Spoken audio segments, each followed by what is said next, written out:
Hermanos, que Dios les bendiga. Me da mucho gusto saludarles, deseando siempre que la gracia del Señor sea con cada uno de ustedes en su hogar, en su familia, en la iglesia. Este jueves continuamos reflexionando en nuestro material, el tema general, miembros de su cuerpo, y hoy iniciamos la lección número 2. Esa lección se llama privilegios y responsabilidades, que estamos hablando acerca de los miembros de la iglesia, de la vida cristiana, y nos referimos a privilegios y responsabilidades que hay en la vida cristiana. La primera parte de esta lección número 2 es en cuanto a la iglesia, nuestros privilegios y responsabilidades en cuanto a la iglesia. Tenemos varias lecturas, pero básicamente tenemos como base bíblica Romanos 12, versículo 5 y 1 Corintios 12, versículo 27. Al aceptar a Cristo, ya hemos dicho que nosotros pasamos a formar parte del cuerpo de Cristo, que es la iglesia cristiana visible. Es decir, esa iglesia que está integrada por todas las personas que en todo el mundo creen en Jesús.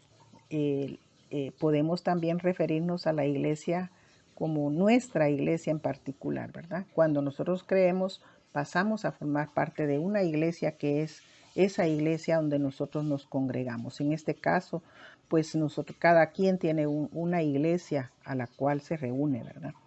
Y se le llama iglesias particulares o iglesias locales, pero todos pertenecemos a la iglesia cristiana visible, al cuerpo de Cristo. Y así lo enseña Romanos capítulo 12, versículo 5. Dice ese texto: así nosotros, siendo muchos, somos un cuerpo en Cristo y todos miembros los unos de los otros. En esta lección aprenderemos de los privilegios y responsabilidades que tenemos como miembros de una iglesia.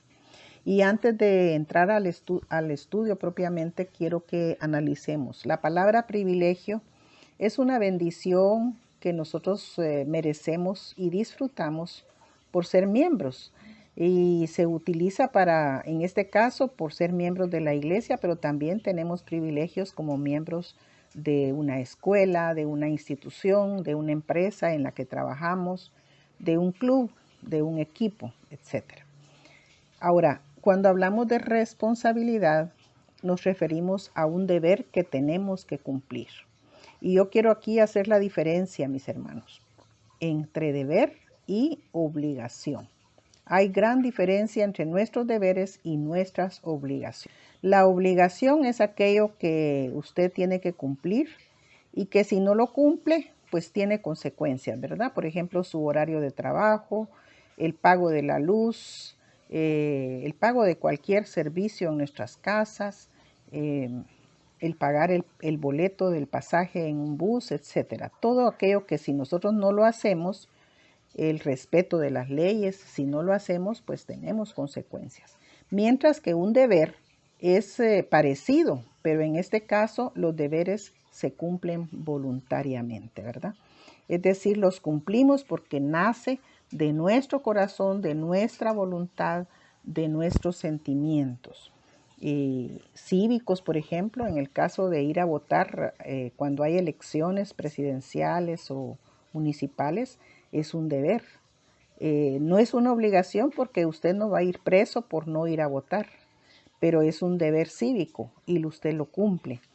Va a votar voluntariamente. Ahora, vamos a iniciar entonces con los deberes, privilegios y responsabilidades en cuanto a la iglesia. Y son 4.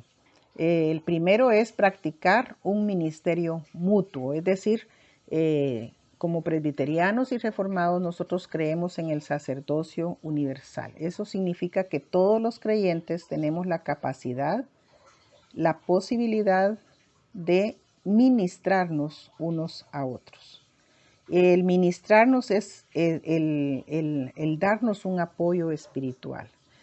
El ministrar es darnos un amor fraternal y una ayuda entre hermanos, ¿verdad? Eso es cuando nosotros nos ministramos unos a otros. Quiere decir, por ejemplo, si una persona está enferma el anciano puede orar por ella, el pastor puede orar por ella, pero también cualquiera de los miembros de la iglesia puede ir a su casa y orar por esa persona. Entonces, así estamos cumpliendo el ministrarnos unos a otros. ¿Y por qué? Porque todos somos miembros del cuerpo. Fíjese que Romanos 12:5 y 1 Corintios 12:27 coinciden en esa figura que utilizó Pablo para ilustrar las relaciones de todos como miembros de la iglesia. En Romanos 12:5 dice, así nosotros, siendo muchos, somos un cuerpo en Cristo y todos miembros los unos de los otros. Ahora, si nosotros leemos 1 Corintios capítulo 12 y versículo 27, a los corintios Pablo les dice, vosotros pues sois el cuerpo de Cristo y miembros cada uno en particular. Pablo utilizó la figura del cuerpo para enseñar cómo es que estamos unidos. O sea, como miembros de la iglesia, como cuerpo de Cristo, todos estamos unidos. No podemos ser iglesia si estamos peleándonos y separándonos constantemente. Pero además nos ayudamos unos miembros a otros. Mis brazos, por ejemplo, me ayudan a que el cabello, por ejemplo, yo me lo puedo peinar y esté en mejor presentación. Yo necesito caminar, no solamente utilizo las piernas y también la vista, el oído, etc. Entonces nos necesitamos unos a otros. Eso es el primero de nuestros aspectos en cuanto a la iglesia, es practicar un ministerio mutuo. En ese ministerio mutuo tenemos que amarnos unos a otros. Parte del ministerio que yo puedo realizar a favor de otros miembros de la iglesia es amarles. Fíjense que como miembros de la iglesia nos tenemos que amar unos a otros. Cuando una persona tiene en la iglesia, conoce a otra persona con la cual no quiere ni pasar cerca de ella, no se quiere sentar en la misma banca, eso no es amarnos unos a otros. Primera Pedro capítulo 4 y versículo 8 nos invita a tener entre nosotros ferviente amor. Y cuando Jesús hablaba con sus discípulos en Juan capítulo 13 versos 34 y 35, nos podemos dar cuenta que Él dejó un mandamiento nuevo. Recordemos que la gente conocía todos aquellos mandamientos que están en la ley de Moisés, pero Él dijo que había un mandamiento nuevo, que nos amemos unos a otros así como Él nos ha amado. Eso era un resumen que hizo Jesús de los mandamientos y Él le llamó un mandamiento nuevo os doy, que os améis unos a otros así como yo os he amado. También tenemos que ayudarnos unos a otros. Yo no puedo decir que amo a mis hermanos si no soy capaz de dar una ayuda al que lo necesita. Como hermanos, la Biblia nos recomienda la ayuda mutua. Ayuda mutua es que yo ayudo a unos y cuando yo tengo necesidad, otros me ayudan a mí, ¿verdad? O esas personas me ayudan a mí. Soportar unos las cargas de los otros, dice la Biblia también. Eso es el amor fraternal. Y Gálatas 5:13 en su última parte, porque es un texto un poquito largo que habla de la libertad a la cual nosotros fuimos llamados, al final nos dice, servíos por amor los unos a los otros, sin celos, sin egoísmo, no por compromiso, sino con ánimo pronto. Edificarnos unos a otros, hermanos, también. Yo puedo ayudar a otra persona a crecer. Imaginémonos como un edificio que está en construcción. Cada miembro es un ladrillo o un bloque. Y cada vez que el edificio va creciendo es porque se pone un ladrillo más, un bloque más, ¿verdad? Así se puede ilustrar cómo nosotros ayudamos a otros a crecer, ¿verdad? Si nosotros nos aconsejamos, nos oramos unos por otros, nos exhortamos, ¿verdad? Si yo veo que hay una persona desanimada, yo la exhorto. Y nos sometemos también unos a otros, porque a mí no me va a gustar que otra persona que no me conoce, que no vive conmigo, venga a regañarme, pero yo me someto a esa exhortación, a ese llamado de atención, si yo me considero realmente un ladrillo de esa construcción. Y fíjense, hermanos, que cada vez que una persona ayuda, enseña, aconseja a otra, pues crece la persona que es aconsejada, pero también la persona que aconseja. Crece la persona que recibe una enseñanza y también crece la persona que enseña. Todos vamos creciendo, edificándonos unos a otros. En 1 Tesalonicenses capítulo 5, versículos 11, hay dos palabras claves que yo quiero leerles. Vamos a buscar 1 Tesalonicenses capítulo 5, versículo 11. Dice, por lo cual, animaos unos a otros y edificaos unos a otros, así como lo hacéis. Animaos es una palabra clave. Cuando nosotros vamos a ver un partido de básquetbol, nuestros aplausos, nuestras frases que gritamos, tratan de animar al equipo para que tenga más energía y siga. Pues así en la iglesia, no nos vamos a animar con aplausos y con gritos, sino con palabras cariñosas, con muestras del amor cristiano. Y así también nos edificamos, o sea, crecemos. La segunda responsabilidad o privilegio que tenemos es asistir a los cultos. Es nuestro deber asistir a los cultos. Si soy miembro, no puedo estar alejada totalmente de la iglesia. Ahora pues estamos en un tiempo de pandemia donde los templos permanecen muchos días cerrados. No hay cultos presenciales siempre, pero tenemos que aprender esto. Es nuestro deber asistir a los cultos. Y hoy pues sería nada más participar, ¿verdad? Hebreos 10, 24 y 25 dice que no dejemos de congregarnos como algunos tienen por costumbre. Y es que miren, hermanos, desde aquel tiempo en que se escribió la Biblia ya existía ese problema de los que no asisten, de los que no se congregan. Y yo no sé, ¿verdad? Pero es fácil quedarnos en la casa. Se llegaron las 6, la hora del culto, o las 9:30, la hora del culto, y nosotros no estamos listos. Y es fácil, no, mejor voy a ir hasta el otro domingo. Y aquí la palabra nos está animando a que no dejemos de congregarnos. El domingo principalmente porque es el día del Señor. Pero entre semana, a las reuniones que haya, tenemos que también participar. Y el beneficio que recibimos es aprender. El beneficio que recibimos es que tuvimos el privilegio de adorar a Dios. Hermanos, la adoración es una de nuestras principales tareas. Y claro, hemos aprendido que nosotros adoramos a Dios en la casa, adoramos a Dios cuando vamos en el camino, podemos adorar a Dios incluso si andamos haciendo algunos menesteres fuera de la casa. Pero principalmente adorarlo en la iglesia es especial porque ahí se comparte la adoración, se escucha la palabra de Dios y crecemos a través de esa asistencia a los cultos. Otro privilegio es irresponsabilidad. Veámoslo desde los dos puntos de vista, como privilegio y como responsabilidad, participar de los sacramentos. Ese es uno de un deber, ¿verdad? Como miembros de la iglesia. Nuestra iglesia tiene dos sacramentos, el bautismo, que es la puerta de entrada a la iglesia. Recordémonos, hermanos, que en Mateo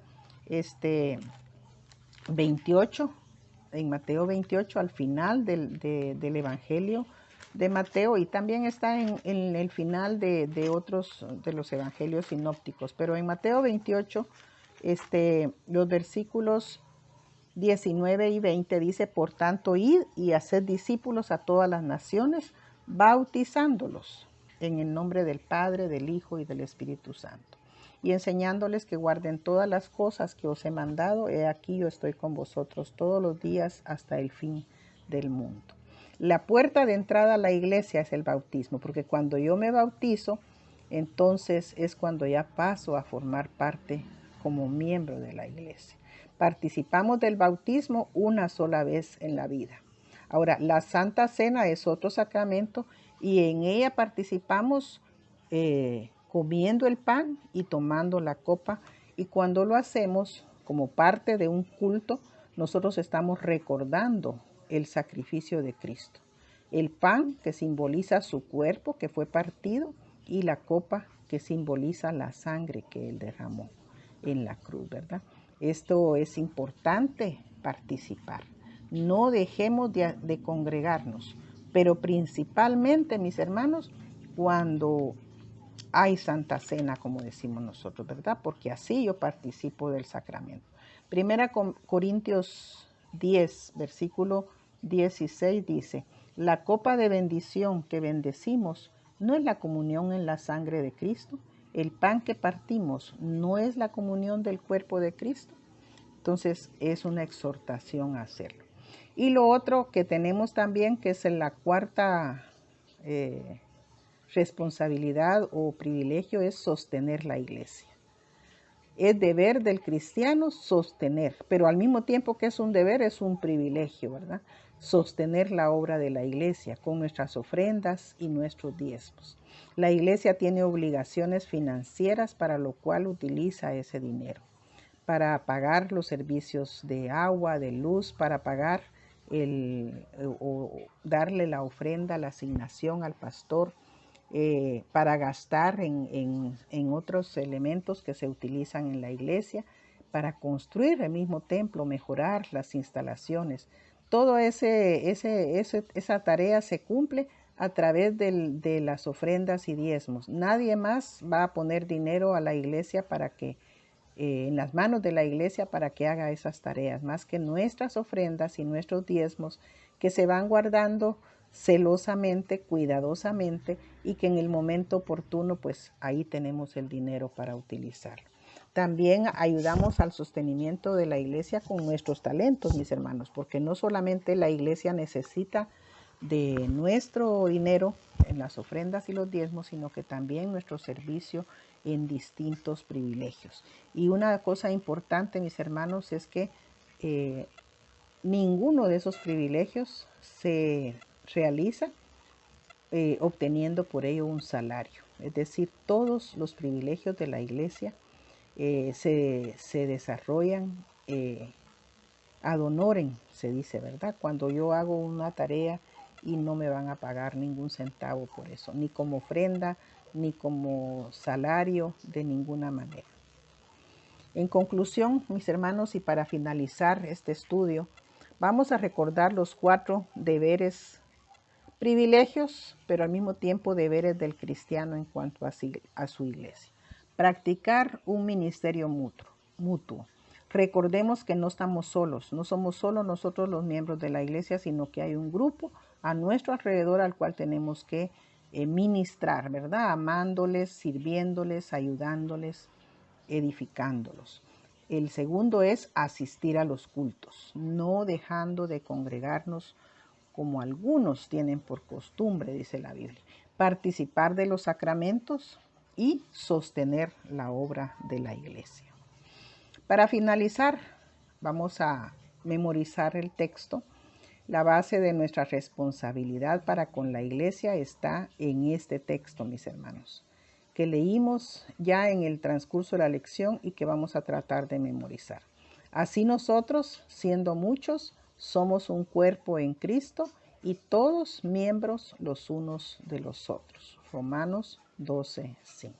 Les invito a que en el grupo, si están participando junto con la familia, pues hagan el ejercicio de memorización y continuamos con nuestra lección, si Dios lo permite, el próximo jueves. Dios les bendiga.